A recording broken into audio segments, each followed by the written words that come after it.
Nós já conversamos no vídeo anterior sobre a escuta como base para toda e qualquer documentação pedagógica, sendo o seu fio condutor durante todo o processo e essencial para melhor conhecermos os bebês e as crianças pequenas, além de nos propiciar a investigação do cotidiano. Então agora é hora de falarmos sobre as mini-histórias como um potente dispositivo que pode nos auxiliar na escuta e observação dos bebês e crianças em ação. As mini-histórias são uma possibilidade de testemunhar, narrar e tornar visíveis as aprendizagens e investigação das crianças. Elas nascem num processo de escuta e observação atenta que se materializam nas narrativas em formato de mini-histórias. Essa forma de documentar teve início por volta de 1985 e prontamente ela foi adotada, juntamente com outras formas de documentação, pelas escolas infantis de Reggio Emília. E segundo seus idealizadores, a mini-história ela nasce do desejo de se investigar mais profundamente os mundos, os pontos de vistas e os modos de aprender dos bebês e crianças pequenas. As mini-histórias seriam ainda uma forma de buscar compreender o contexto e as estratégias utilizadas pelas crianças, mas, acima de tudo, buscar compreender o sentido mais profundo do que está acontecendo. É importante, então, que as mini-histórias busquem captar e narrar, além das crianças, é claro, busquem captar a atmosfera, o sentido da vida que acontece dentro do grupo, naquele contexto. Mergulhar nesse universo, no entanto, nesses mundos habitados e constituídos pelas crianças, exigem a aprendizagem da escuta, que nós já conversamos, a observação atenta, persistente e sensível, uma escuta aberta às sutilezas e ao inesperado, isenta de julgamentos e preconceitos. Somente com o exercício permanente e cotidiano da escuta, nós poderemos ir afinando e refinando a nossa escuta, tornando assim visível a imensa capacidade infantil.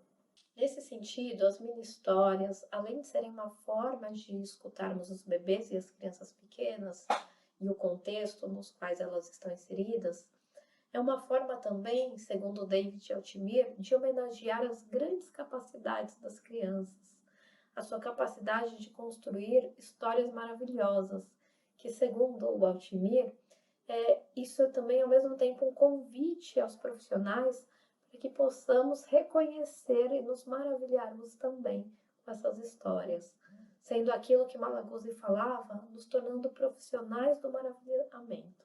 Bom, tanto escutar como reconhecer, celebrar, tornar visíveis são partes fundamentais e importantes do processo. Mas nós não podemos esquecer a dimensão reflexiva das mini-histórias, pois se por um lado elas permitem a introdução na arte de olhar, escutar, observar e registrar as crianças em ação, é fundamental que esse processo contemple também uma posterior reflexão das mini-histórias. Assim, a reflexão se apresenta como parte essencial e indissociável do processo de documentação pedagógica, pois possibilita a melhor compreensão sobre as formas como as crianças constroem conhecimento, nos provocando a pensar as melhores maneiras de estarmos juntos a elas nesse processo.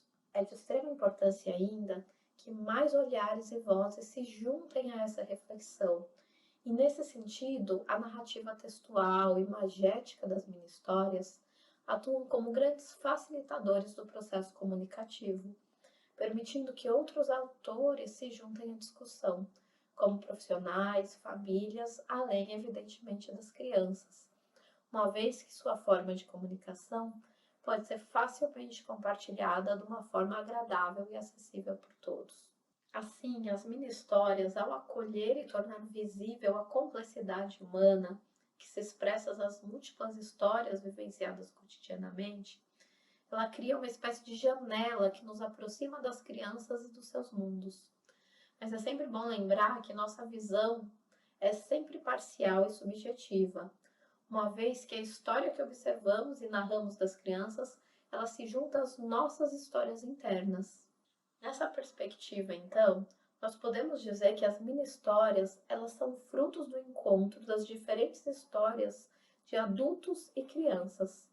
Assim, então, nós podemos concluir que a documentação pedagógica, seja através de mini-histórias ou outro recurso qualquer, ela nunca será neutra, e sim sempre uma narrativa peculiar das crianças que vai sempre demandar um ato interpretativo onde o professor, a professora, ao documentar, ele implica-se autobiograficamente.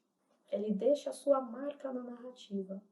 Podemos dizer, então, com base nisso que nós estamos conversando aqui, que as mini-histórias possuem uma dimensão dialógica, que é o que possibilita a escuta e o diálogo entre o mundo da criança e do adulto.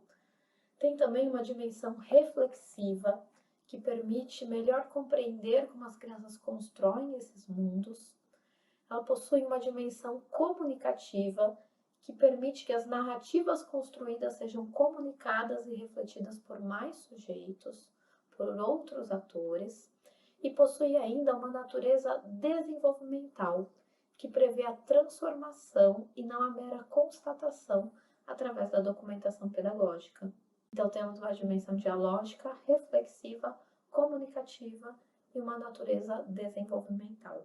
Ao final desse vídeo, disponibilizamos algumas estratégias e insumos a serem observados por todos aqueles e aquelas que se aventurarem na escrita de narrativas por meio de mini-histórias. E também indicamos um texto para lhe apoiar nesse processo. Por fim, sempre bom lembrar que as mini-histórias, assim como toda a documentação pedagógica, não têm um fim em si mesma, e sim visam a escuta das crianças para melhor compreendê-las e assim auxiliá-las a ir mais longe, nos permitindo também avançarmos um pouco mais no nosso conhecimento sobre toda a complexidade e profundidade do pensamento infantil.